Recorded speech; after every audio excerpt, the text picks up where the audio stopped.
هاي انا احمد وهجاوب على اسئله شاي 50. اوصف دور جمال في مسلسل العوده في جمله. ممكن يكون كان نفسي ان انا اعيش القصه دي لو انا عايش في الصعيد. يعني ده بالنسبه لي قصه حياتي لو انا صعيدي. ايه حاجه شبه شخصيتك في دور جمال؟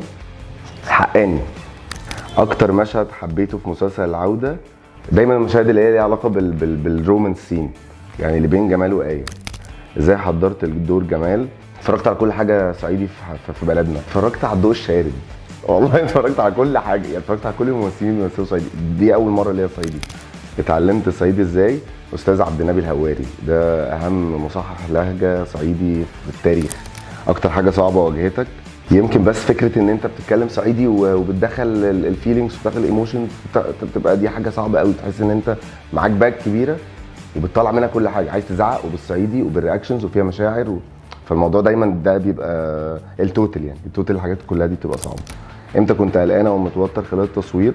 ممكن يكون في السين بتاع الحريقه، كنت متوتر جدا لان فجاه النار، فكره انك تخش جوه نار وتفضل قاعد مستني اكشن لمده 10 ثواني وفي نار حواليك ويلا نطلع من النار دي. حاجه اثرت فيك من مسلسل العوده؟ ان ما اتمناش ان اختي تبقى زي سلمى، يعني فكره التشغيل الدماغ، يعني دي كانت بالنسبه لي مرعبه جدا واحنا بنقرا، حتى اللي هو انت ليه بتعملي كده؟ ايه اكتر حاجه مش متوقعه ممكن تحصل من جمال؟ هيتمسك بآية جدا وهيقبض على العيله كلها، وهتلاقي حاجات بتحصل كمان بره العيله في البلد والشخصيات اللي موجوده، بس الوحيده اللي هتفضل له، حتى اخته راحت مع اللي راحوا، بس الوحيده اللي هتفضل هي آية. حاجه جديده شغال عليها، عندي 10 حلقات ان شاء الله مع هنا وشرنوبي وسراء جبيل، اخراج استاذ احمد سمير فرج، اقامه جبريه. ده اعتقد ان هو يعني هينزل 1/2 اعتقد. يعني حاجه بتحبها في شخصيتي؟ طيب، يعني اعتقد انا طيب، اعتقد انا انسان طيب. يعني حاجه نفسك تغيرها؟ ان انا طيب. نفس الوقت انا بحبها بس نفسي اغيرها. بس يعني كتاب مفضل ليك؟ في كتاب صغير وانا طفل كده كان بتاع محمد الفاتح، يعني هو في كرتون كده، الكتاب ده لغايه النهارده بفتحه كل يوم، يعني قبل ما انام كده في ميموري كده لذيذه. مين اكتر ممثل الهمك؟ استاذ احمد زكي، يعني اكترهم. يعني اكتر حاجه بتبسطك؟ ابسط حاجه لما بتاخد قرار بتمشي ورا عقلك ولا مشاعرك؟ الاثنين بيلبسوني والله. والله العظيم الاثنين بيلبسوني. ايه دور في فيلم شبه شخصيتك؟ الهروب، استاذ احمد زكي. اكتر فيلم اثر فيك؟ العالمي، انا بحب فيلم العالمي. بتحب كوميدي ولا دراما؟ دراما. نصيحه تقولها لنفسك وانت صغير؟ طب ما تقولي لي انت نصيحه، اعتبروني صغير وقولوا لي نصيحه. انك كده كده هتحاول، لان كده كده انت عايز توصله هيحصل. الله، ماشي. دي خالته بتنصحني. ايوه برافو. انصحيني نصيحه. ان برضه حاجه شبهها اللي هو مع الاجتهاد هتوصل برضه جنب خالته. ماشي. ايوه خالتين دي صح. اكتر ذكرى بتحبها مع عيلتك؟ البلد. انا شرقيه منوفيه. اكتر تحدي كان صعب؟ الشغلانه يعني دي بجد تراك طويل جدا ولازم يبقى نفسك طويل قوي. يعني حاجه ندمت عليها؟ ان في يوم كنت بقول ان انا مش هيتحقق ده، وكنت عندي شويه احباط، فندمت على الفتره الكبيره اللي انا كنت متضايق فيها، لان قعدت مثلا سنه سنتين بجد عندي شويه كآبه مش طبيعيه. حاجه كنت بتحب تعملها وانت صغير؟ كنت بجنن امي في البيت جدا، يعني بخليها تجري وراك. كنت دايما اقعد انكشها كل شويه كده. فلحظه نفسك تعيشها تاني؟ مدرسه. اهم درس اتعلمته؟ ما اتغيرش، بس ده اكتر درس انا اتعلمته. اول نجاح مع اول شخص عرفني في الشارع. كان ايه حلم الطفوله؟ يا لهوي، ده كنت عايز العب في ريال مدريد، وكنت عايز اروح، والله العظيم كنت عايز يبقى عندي قصر في برشلونه، وكان عندي احلام كتيره في الطفوله ما حققتهاش. بس حققت كام في المية من احلامك؟ مش عارف كام في المية، بس الحمد لله. بس اعتقد ان لسه حاجه بتعملها في وقت فراغك.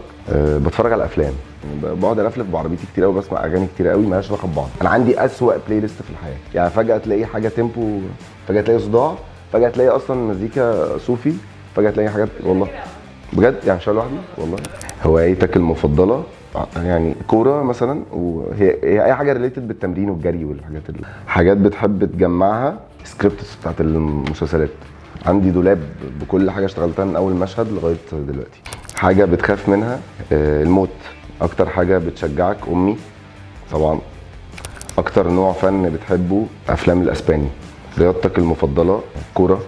نفسك تسافر فين؟ القصر بتاع برشلونه اللي كان من شويه ده. والله نفسي اسافر برشلونه بصراحه. اكتر حاجه بتكرهها؟ خباثه. يعني انت لو خبيث وعندك الخبث ده يبقى ربنا يعينك بقى ويشفيك، لكن انت بتتخابث دي قصه حزينه جدا. والله. بتحب تتخيل المستقبل اكتر ولا بتفكر في الماضي؟ لا، مستقبل جدا. ايه اللي شدك للتمثيل في جمله مفيده؟ في جمله مفيده؟ ايه جمله؟ في جمله واحده. حسيت اني بقرا سؤال في المدرسه. ايه اللي شدك للتمثيل في جمله واحده؟ من الدراما اللي لما بيجي لي كاركتر معين كده غريب عليا او ما بعملوش في حياتي او مش عندي الحته دي جدا، فازاي ان انا اعمله، فببقى بالنسبه لي ده اللي بيشدني. ازاي بدات تمثل؟ كنت بعمل مسرح في المدرسه كده والعروض بقى الميوزيكال والحاجات اللي هي القديمه دي. مين اكتر حد شجعك على التمثيل؟ والدتي. يعني والدتي واخواتي. يعني اول مشهد مثلته كنت خايف ولا متحمس؟ كنت متحمس جدا كأنه مسلسل بطولتي. ايه اكتر حاجه نفسك تطورها كممثل؟ كل حاجه. التولز والفوناتكس والفوكاليز والرياكشنز والتيب والشكل، كل الحاجات دي لازم تتطور. لو ما اتطورتش مالهاش لازمه. حد نفسك تمثل معاه؟ والله الله يرحمه استاذ محمود عبد العزيز، يعني كان نفسي امثل معاه جدا. حاجه صعبه في التمثيل انك ما تمثلوش، يعني لما تعمل كاركتر ما تبقاش بتمثله، يبقى حقيقي. اكتر نوع من الافلام تحب تمثل فيه؟ رومانس، اكشن، او الحروب. ايه الحاجه اللي اتغيرت في شخصيتك لما بدات تمثل؟ بقيت اهدى. ممكن اشوف حد ما بيحبنيش بس متصالح جدا مع الفكره، يعني مش هقول له انت ازاي ما بتحبنيش، ما انت حر ما تحبنيش، يعني بقيت متصالح معاه. ايوه. سؤال ال50 هتساله نفسك. ممكن اسال نفسي اقول اتبسطت ان انا جيت؟ اتبسطت جدا ان انا معاكم والله العظيم. ده السؤال اللي انا بجد اتبسطت والله، قلت كل حاجه. ايه الحوار ده؟ شكرا.